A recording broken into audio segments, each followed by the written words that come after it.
रोखठोक, बेधडक आणि नेमक्या घडामोडींचा अचूक वेध घेणारं एकमेव विजनरी बातमीपत्र विन टीव्ही मराठी.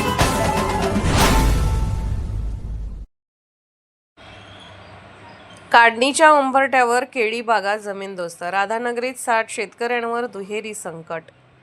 मुसळधार पाऊस आणि वादळी वाऱ्याच्या तडाख्याने राधानगरी तालुक्यातील केळी उत्पादक शेतकऱ्याचं मोठं नुकसान झालं आहे. हुडोत्री, तुरंबे, कपिलेश्वर, ऐनी, सोन्याची शिरोलीसह तब्बल 14 गावातील काढणीस तयार असलेल्या केळीच्या बागा अक्षरशः जमीनदोस्त झाल्याने सुमारे 60 शेतकरी आर्थिक संकटात सापडले आहेत. प्राथमिक माहितीनुसार सुमारे 10 हेक्टर क्षेत्रावरील केळी पिकाचे नुकसान झाले असून जवळपास 35 लाख रुपयांच्या नुकसानीचा अंदाज व्यक्त करण्यात येत आहे. वर्षभर कष्ट करून उभी केलेली पिके काही क्षणात वादळी वाऱ्याने उद्ध्वस्त झाल्याने शेतकऱ्यांमध्ये हताशेचे वातावरण आहे. पुडोत्री येथील शेतकरी रामचंद्र श्रीपती चौगले यांच्या 20 गुंठे क्षेत्रातील काढणीस तयार असलेली केळीची बाग पूर्णपणे कोसळली आहे. या नुकसानीत त्यांचे सुमारे 3 लाख रुपयांचं नुकसान झालं आहे. 11 महिन्यांची मेहनत आणि कर्ज काढून घेतलेली गुंतवणूक एका वादळात मातीमोल झाली आहे. केळी हे अत्यंत खर्चिक पीक असल्याने लागवड, खत, औषधे आणि देखभालीसाठी मोठ्या प्रमाणात खर्च करावा लागतो. मात्र ऐन काढणीच्या तोंडावरच बागा कोसळल्याने घेतलेले कर्ज कसे फेडायचे, मुलांचे शिक्षण कसे पूर्ण करायचे आणि कुटुंबाचा उदरनिर्वाह कसा करायचा असा गंभीर प्रश्न शेतकऱ्यांसमोर उभा ठाकला आहे. नुकसानग्रस्त भागाचा तातडीने पाहणी करून महसूल व कृषी विभागाने पंचनामे पूर्ण करावेत आणि शेतकऱ्यांना त्वरित आर्थिक मदत करावी अशी मागणी शेतकरी वर्गातून होत आहे.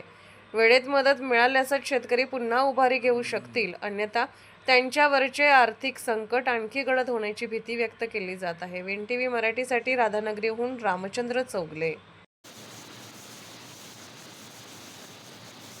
नमस्कार, मी रामचंद्र श्रीपती चौगले, कुडोत्री, तालुका राधानगरी, जिल्हा कोल्हापूर. गेले 8 दिवस पडणाऱ्या मुसळधार पावसाने, निव्वळ मुसळधार पाऊस नाही तर प्रति तास 40 ते 45-50 किलोमीटर प्रतिवेगाने धावणाऱ्या या वादळी वाऱ्याच्यामुळे आज कुडोत्री, करंजपेन, सोन्याची शिरोली, राधानगरी, पेरळ आणि बऱ्याच ठिकाणी ज्या शेतकऱ्यांनी एक शासनानं सांगितलेलं असतं की आधुनिक तंत्रज्ञानाने शेती करा आणि शेतीत उत्पन्न अधिक मिळवा, पण हे खरोखरच आम्हाला हे आधुनिक तंत्रज्ञान वापरलं, पण ह्या नैसर्गिक आपत्तीमुळे आमच्यावर ही जी मोठी हानी झालेली आहे हे नुकसान न भरून निघणे इतकं आहे. कारण आज माझे एक अर्ध्या एकरामध्ये ह्या केळी होत्या. जवळजवळ किमान यातल्या 600 केळी ह्या पडलेल्या आहेत. किमान नुसत्या 40 केळी ह्या उभ्या आहेत. त्या पण आणि या 2 दिवस पाऊस जर झाला तर त्या पडणार आहेत. पण आज याच अर्ध्या एकरासाठी 1 लाख ते 1.25 लाख रुपये खर्च आलेला आहे. आणि जर उत्पन्न चांगलं झालं असतं, म्हणजे आम्ही त्याला मुलाला जसं सांभाळतो आहे, पोरांना जसं सांभाळतो त्याच्यापेक्षा अधिक गेले वर्षभर आम्ही या केळींना सांभाळलेलं आहे. पण नैसर्गिक आपत्तीमुळे आमच्या या 1.25 लाखाच्या खर्चामध्ये किमान 2.5 ते 3 लाख रुपये उत्पन्न मिळालं असतं. पण आता सध्या या नुकसानीमुळे आमच्या पदरात काहीही पडत नाही.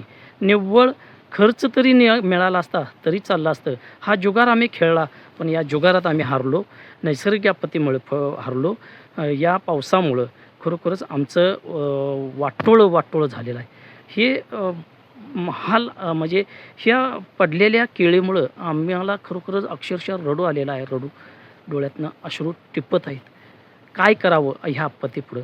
शासन तर कुणाला पुन्हा हे जरी असलं तरी किमान शासनानं आमच्याकडे, आमच्या शेतकऱ्यांच्याकडे, केळी उत्पादक शेतकऱ्यांच्याकडे खरोखरच बघावं आणि बाजारभावाप्रमाणे आम्हाला त्याची नुकसान भरपाई द्यावी ही विनंती करत आहेत. संबंधित अधिकारी, लोकप्रतिनिधी यांनी याकडे खरोखरच लक्ष द्यावं. कारण ही आता बघा, हे केवढं नुकसान हे न भरून येण्यासारखं आहे. हे आम्हाला शासनानं त्वरित ताबडतोब द्यावं अशी मी विनंती करत आहे आणि येथे थांबतो. विन टीव्ही मराठी न्यूज चॅनलला लाईक करा, शेअर करा आणि सबस्क्राईब करा.